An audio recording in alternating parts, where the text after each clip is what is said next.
Fantastic show. I Yes, said it slow that time. you really did. You trying to change it up. I'm trying to just change the slow cadence. walked us into it. It was like, and here we go. Have you Right. seen the Angry Lizzo video where she's teaching people how to do her dance? Uh-uh.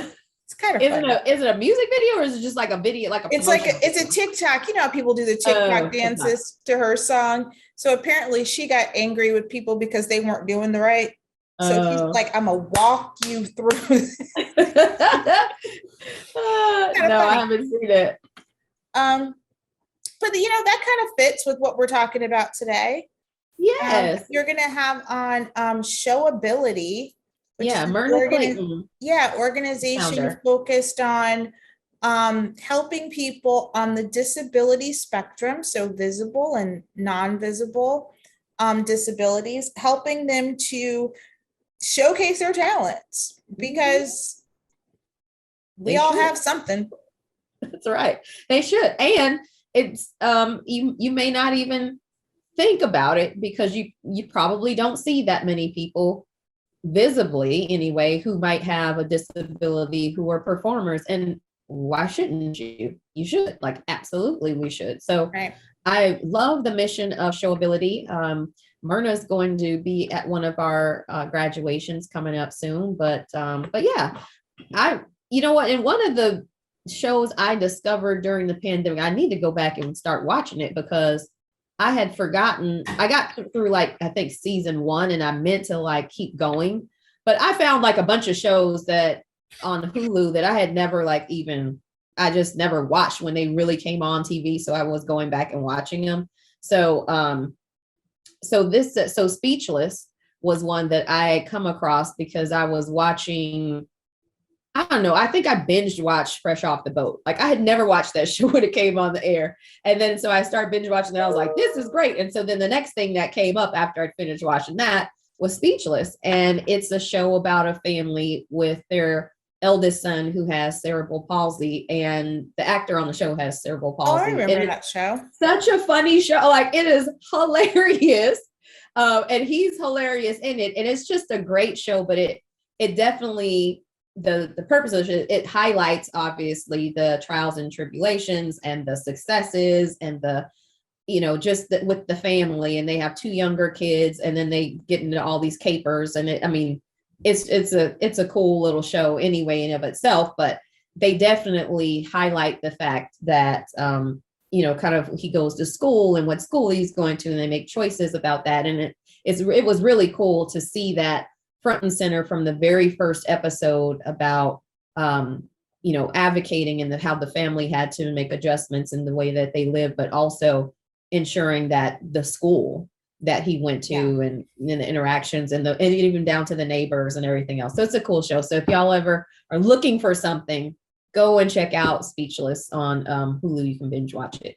And there's now that you mentioned that, I'm starting to think, I'm like, there actually are some shows that, like, I think it's called is it The Good Doctor or The Good Doctor? Yes. Yeah, Doctor? That's a good one too. But I don't know if I know the main character, he's living with autism, I believe is the storyline, but I don't know if that's true of the actor. And I think that's one of the things that, if we think about, like you mentioned, the one show that you were talking about, that the actor does live with cerebral palsy, that there are shows, like you think about House, and part of the story of that show was the fact that he was living with a disability. But Hugh Laurie, who's the actor, does not. It's, so I think one of the things about Showability is the idea that it's not just people who are portraying people living with disabilities, but these are truly talented people who are living with disabilities, who are performing and looking for opportunities to perform, which is a little different. So we have had those representations of people being in wheelchairs, or people, who are blind, and that kind of stuff in entertainment, but not really thinking about how people who actually have those conditions are able to participate. So I think it's a really interesting conversation. I feel like it's one of those conversations. I mean, if you think about to the beginning of entertainment time, there was, you know, people when you would say, okay, you would have white actors playing actors of color with makeup, and then you would have straight actors playing roles of, you know, within the LGBTQIA plus community. When I get all, it's Pride Month, so I wanted to make sure I got all of them. That's right. That's right. You know, but playing those roles, but people who were out in those, you know, in living their truth, didn't get the opportunity. So I think this maybe this is the next, you know, the next, you know, phase of this, you know, not just having people portray folks, but that's right, figuring out a way to make it inclusive. So I'm excited to hear from Myrna and Showability and see what they're doing and, you know, in this space. Yeah, that's right. And then I'm going to go water my hydrangeas because they're fried down. I'm going to go water my peppers. What, to those of y'all been listening to the show, you know, I said I took up farming. Yes. I got a farm. I think you're a gardener. I think we have to call no, I'm a farmer. You're not a farmer. No, I am a farmer. I can name myself a farm. It is a family farm. It is the Armstrong family farm.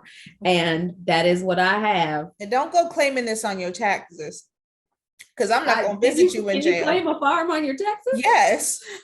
You can't claim a farm, but there are told me that. But there are tax incentives, I believe, for a farm. But I'm just saying, what you have, I'm not visiting you in jail. So I didn't know that. I never knew. All I gotta do, I had a lawn tractor at one point. All I gotta do is get a lawn tractor. Get a cow. I can get a cow. I can get a sheep. I can get all kinds. I can get a goose right now outside. You should get the little baby goats. I could get that. Because those are cute. I can have Stevie do goat yoga. I can try to have the goat eat. You could have a goat. You could have goats for like the farm benefit. Then you could do goat yoga. And have like a whole. I'm not going to conduct. I'll hire Stevie to. No, that's what I'm saying. He's on our team, but. Yes. Yeah. I mean, so then you'll have the herbs that you can sell.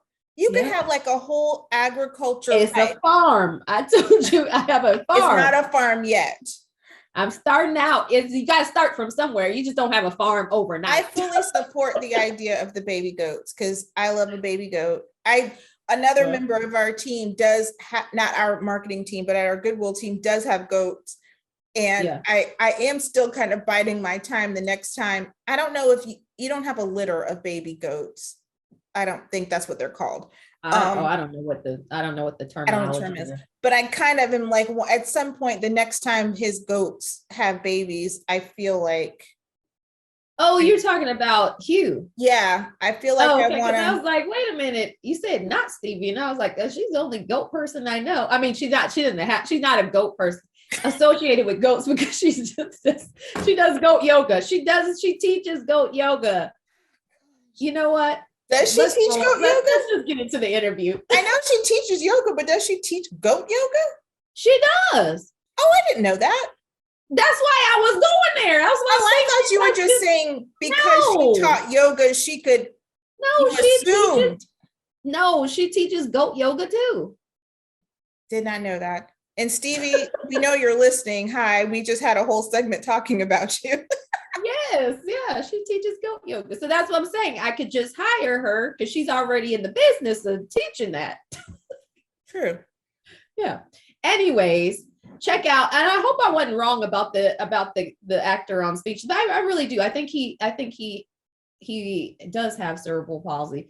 The show is good, and they do have other actors who have come on the show who have various disabilities, which I thought was great because that's part of what they're highlighting on the show. But I'm pretty sure, and many drivers in it who I actually really like as an actor. You guys both have very curly hair. We do, yeah. I don't have her accent. I wish I did though. Accent. I mean, you can. I don't, but it wouldn't be authentic. No, but you could have it if you want it. That's true. Because I'm sure she speaks with an American accent on that show, doesn't she? No, she's not on that one. She's actually we have so far. Okay, we've gone down. I know. We've gone Showability. Let's go. Come on, Myrna. Save us from ourselves. Here we go.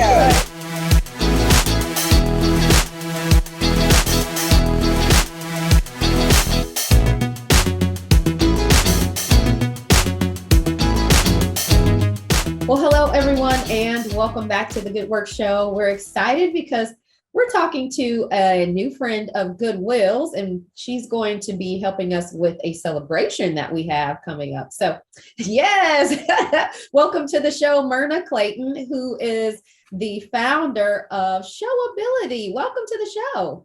Thank you. I'm delighted to be here. I'm excited, as a matter of fact. Absolutely. Well, we're excited to have you on the show. And like I said, you're helping us with the special celebration. We're going to hold that for a minute, but we want to tell everybody about Showability, what you do, your mission, because it's super important. And we love the work that you're doing. So I'm going to give you a couple minutes just to talk to us about what the organization's all about.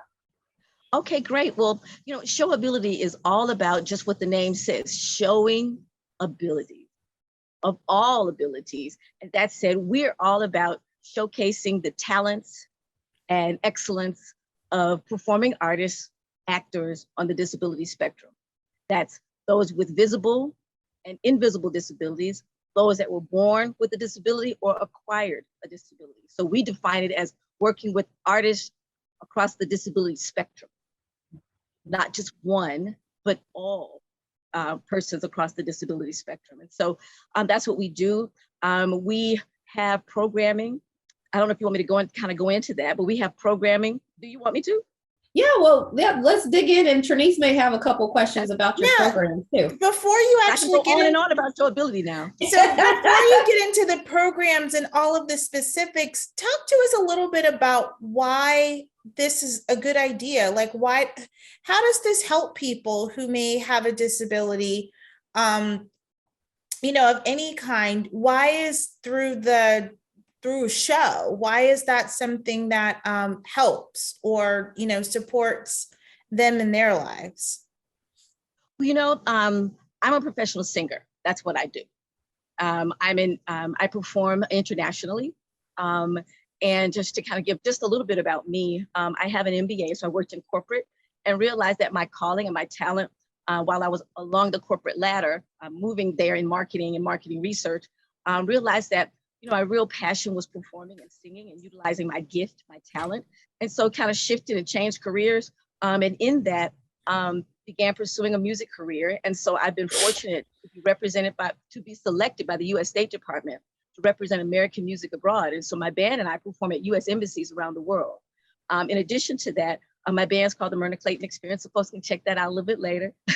But recognizing that when you're on stage and when you're in front of people, people see all of you and you have an opportunity to showcase what you're good at, what your talent is, what your gifting is. And so, and I didn't give myself this gift. It wasn't something that I gave myself. Did I perfect it? Yes, because to me, that's how you tell a gift giver that you appreciate the gift, is how you treat the gift. And so that's who I am, and that's what I am at the core. I grew up singing in church. My father was a minister. My dad loved jazz. And so for me, jazz and spirituality go together. All of that said, I happened to see a young boy struggle to get up 3 steps in a church pulpit. He had cerebral palsy, I think, because he had canes on his arms, those arm canes. Mm-hmm. But you guys, when he started singing, blew everybody away. His voice was amazing. His talent was not limited by what was defined as disability. Well, a few years later, it crossed my mind. I'll make this story real quick. It crossed my mind a few years later, because he was about 10 at the time, and about five years later, I thought about him, and I said, he ought to be a teenager now. I'm sure he's killing it. And you guys, I know musicians. I know hundreds of musicians, and so I began asking friends of mine, musicians, hey, that whether at church or corporate bands or wedding bands or jazz musicians around the town. Not one person knew a person with a disability who sang. Now that right there said, that's a problem. That doesn't even make sense. And that was before I knew the statistics. But because of my orientation in corporate, I knew about stats. And again, it didn't make sense to me why no one, I mean, we've got Stevie Wonder, we've got Ray Charles, we've got artists, and not one person knew anybody. They could even name someone with a disability that had a talent. Now, since then, you know, because that was 12 years ago, since then, there've been tons of persons, but even with that, and so that actually irritated me. It irritated me that no one knew. And so at that point, I started the organization. It was called Able To, and it was spelled ABEL and the number 2. And so for me, Abel meant his sacrifice was acceptable to the Lord. And so it was a sacrifice for me too. And so I said, we're going to be the second Abel. And from that, we eventually changed the name because the spelling kept confusing people. And so since then, in 2020, we actually, at the celebration of ADA 30, you know, right at the time, you know, the pandemic came in, we had already planned to do a name change. And so Showability was born, you know, from the change of that. But it really started because really looking at society, persons with disabilities, sadly, though they represent the largest minority population in the country, the only minority population that anybody can join at any time, they're hidden in plain view. They're hidden. And so as a result, their talents, their capabilities, their encouragement is hidden.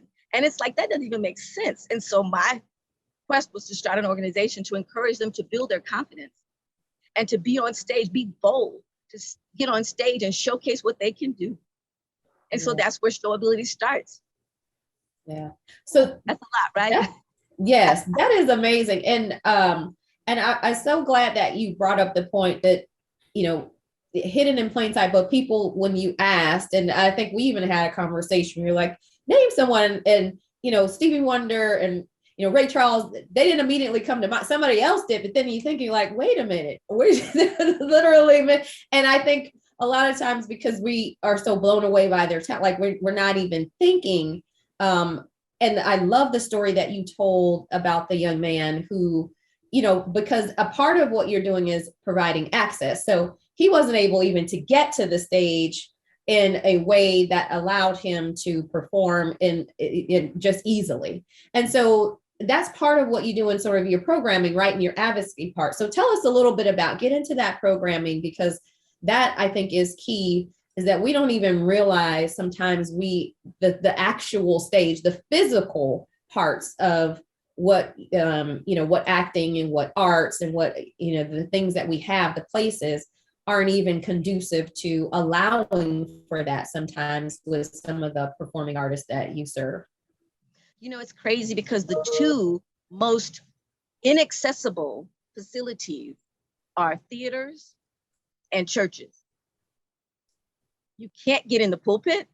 You can't get on stage. And we don't think about that. What artists, what people who want to share their experiences have to go through. And so therefore the stages are not accessible, the green rooms are not accessible, and the tech areas are not accessible. And that's a huge thing because we can't get on stage. And though ADA says you can enter the building and go to the bathroom, which is basically all ADA says, once we get in the building, we can't move around. Yeah. You know, and so there are issues not only from a mobility standpoint, but a hearing standpoint, a vision standpoint. It's all of that. And as well as developmental standpoint. It's all of that, sensory. It's all of that. And I give us in the general population out. I say that from childhood, we've been taught not to point, not to stare. And so as a result, we've got blinders up. And that's why they're invisible, because myself, though I've been working with this population for almost over 12 years, I want to say 15 years, I still hear that adult in the back of my head saying, stop that, don't point, you know? And it's just in there. And so we have to push that back and say, you know what? This person is not disabled. This person is not broken. This person is not sick. This person has capabilities and is very able to do certain things. We have to find out what they're able to do. And their ability is their uniqueness. Who wants to talk about their weaknesses? Everybody, from corporations to us trying to find jobs. We only want to talk about our strength. Why focus on what I can't do? Focus on what I can, you know? So our program. No, just real quick. I just, what you said about the access, I think about, when we think about folks who may, be living with a disability, who are performers or whatever. And part of it is that I feel like we look at people and we're like, oh my gosh, look what you were able to overcome. And those folks have to be so super extraordinary, and I think about, like the Stevie Wonders and that kind of stuff, or like the young woman who won a Tony. She was the first woman in a wheelchair to win a Tony. Yes. And then I think about what she just said, and I'm like, well, she's a phenomenal actress, but the fact that, to your point, how does she get to the stage? We've seen what the backs of those Broadway houses look like. It's hard for people just walking around to get back there. How many people are we missing who have extraordinary talent because of the lack of access? So I'm excited about, okay, so now we'll let you talk about your program. And the church thing was so poignant too, because I remember we've had people in wheelchairs at church, but they never can go up to the pulpit. You always have to bring a mic down. And not even the choir stand. What does that say? Yes. That says you're not welcome up here. Right. That's not what we want to say, but that's what you're saying. And so people stay away. But how did Ali Stroker get on stage? They had to pick her up in her wheelchair to get her on stage. How would you feel being picked up every night to get on stage to perform, to do your job? Hello. So anyway, our program, first of all, let me share with you the pillars. There are 5 pillars for Showability. Number 1 is employment. It's about employment. Number 2 is empowerment. Number 3 is education. Number 4 is entertainment. And number 5, it's enjoyment. Because if you're not having a good time, oh my gosh, let's not, And so infused in all of that is accessibility. Infused in all of that is inclusion. The DE&I conversation rarely does it talk about disability. It's everything else but, And so I'm often saying inclusion, and it's not. And so we have, it's a journey, just first of all, educating people to have the conversation, because it's so uncomfortable for people, because again, we've been taught from childhood not to point, not to stare. And so it's very uncomfortable for us because we don't want to hurt somebody's feelings, as opposed to saying, these are human beings just like us. My feelings hurt too. So let's talk about it. Let's be real with each other. So our programming, we had to pivot, first of all, because like everybody else, because of COVID, we could not do live performances anymore. And so because prior to that, we had a variety talent show where we showcased talented artists. And I'll talk about that afterwards, but a variety showcase. We had a disability awareness career day. We went into elementary school and educated all the student body, because again, we're trying to change that stigma. So we went into and had professionals with disabilities come in and talk to every student. And the students could ask them anything. Does it hurt? How are you able to see? Anything. They could ask them anything just to get that stigma going away. And we also, but rather than going into all of that, our now programming, we had to, obviously shift and go virtual. And so we have virtual master classes where monthly, the 4th Sunday of every month, we have a master class where we're featuring someone talking about arts, inclusive arts. So that's number 1. We also, because we work with performing artists on the disability spectrum, we have a lot of casting agents contacting us looking for actors, because again, they don't know where they are. And so they're contacting us looking for actors on the disability spectrum. And then we also, prior to COVID starting, because that was the 30th anniversary of ADA being signed into law, we had formed a mainstream chorus called the Inclusive Chorus, that's made up of talented singers with and without disabilities. I tell people this is not a kumbaya group. This is for real talented singers. And we were going to have an event celebrating, the 30th anniversary of ADA. So we couldn't find places to rehearse, because everything was shut down, but we were secretively rehearsing and still thinking that things were going to open up by July. And so we did that, but then things did not. And so anyway, we formed an inclusive chorus.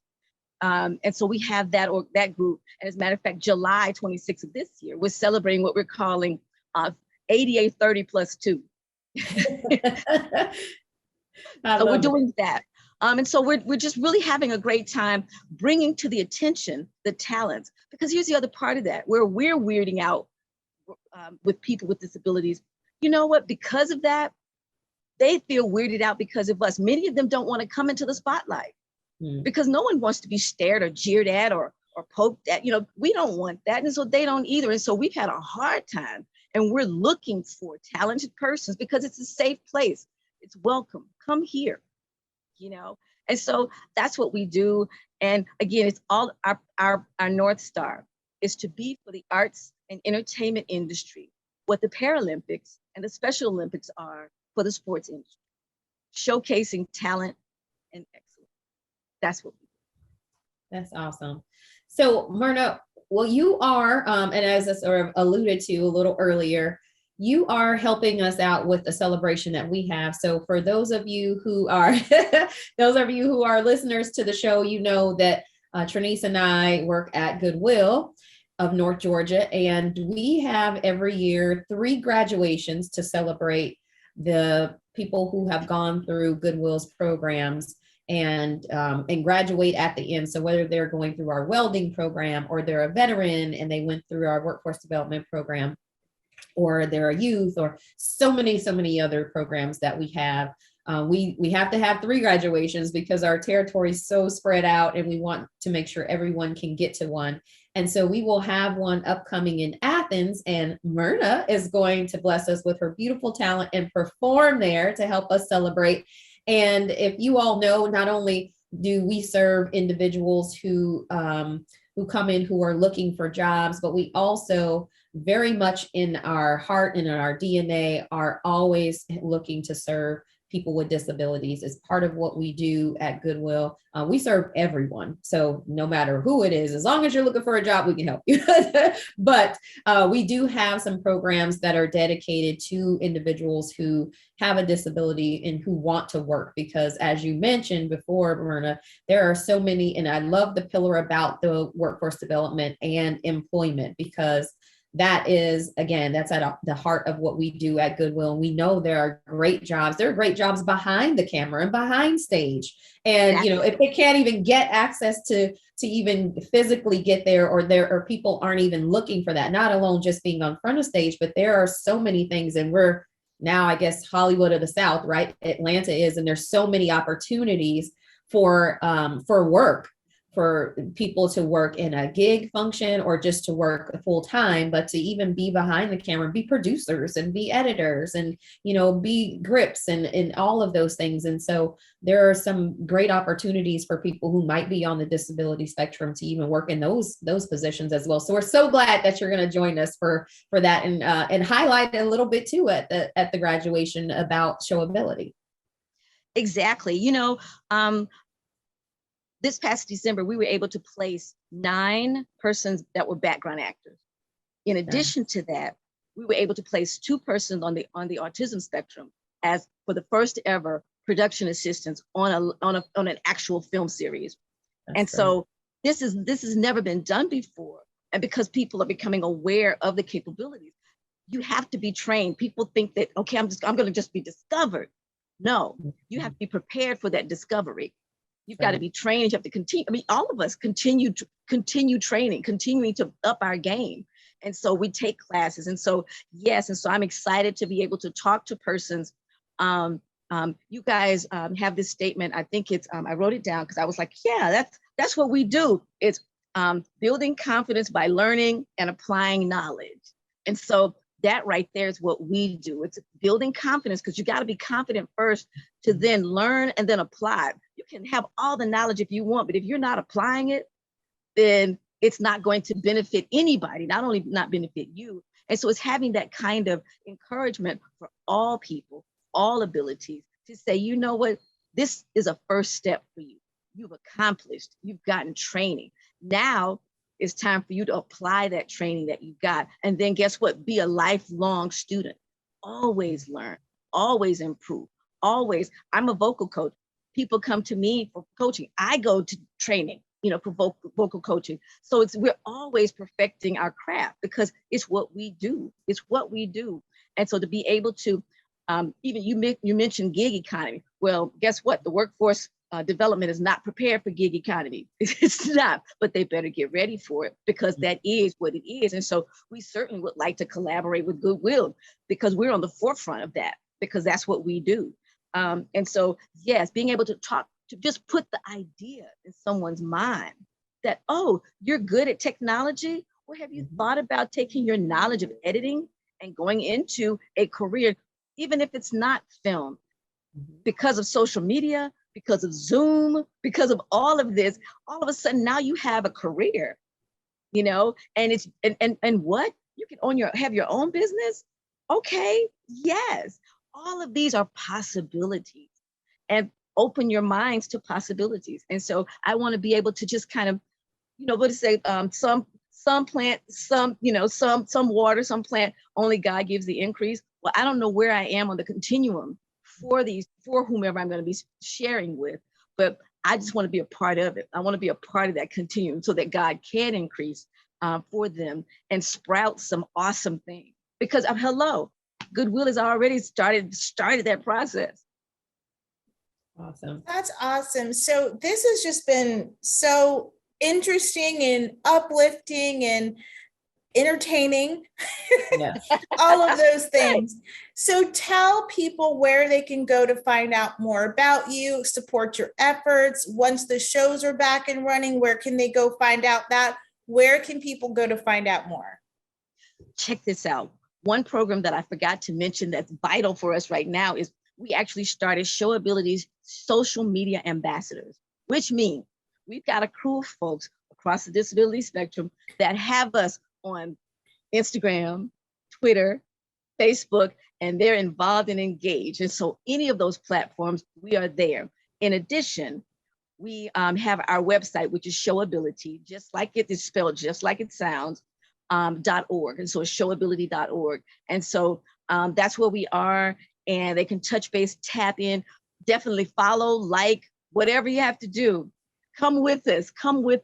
And please reach out to us because we want to give you the platform to showcase your talent. We want to do that for you.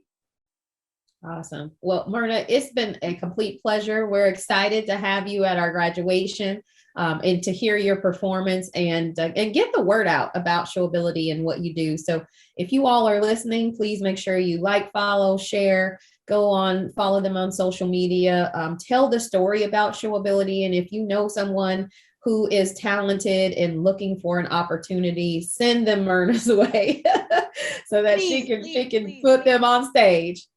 We sure can put them on stage, possibly behind the camera, in front of the camera. Right.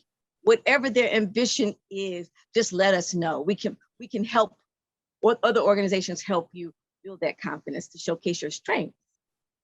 Thank you. Yeah, awesome. Well said.